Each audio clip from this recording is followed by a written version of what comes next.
Bahaya batuk pilek pada kucing. 1. Gejala awal yang dianggap sepele. Batuk dan pilek sering dianggap ringan, padahal bisa menjadi tanda infeksi saluran pernapasan atas yang serius, seperti feline viral rhinotracheatis (FVR) atau calicivirus. 2. Bisa menular ke kucing lain. Penyakit seperti flu kucing sangat mudah menular, terutama di lingkungan dengan banyak kucing seperti penampungan atau kos kucing. Ketiga, menurunkan nafsu makan. Hidung tersumbat dan sakit tenggorokan bisa membuat kucing kehilangan selera makan, yang berbahaya karena kucing bisa cepat lemah atau mengalami gangguan hati hepatic lipidosis. 4. Berisiko komplikasi serius. Jika tidak ditangani, batuk pilek bisa berkembang menjadi pneumonia, infeksi sekunder, atau kerusakan paru-paru.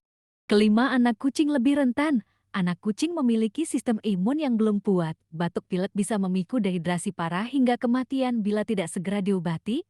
Apa yang harus dilakukan? Segera bawa ke dokter hewan jika kucing batuk pilek lebih dari 2 hari.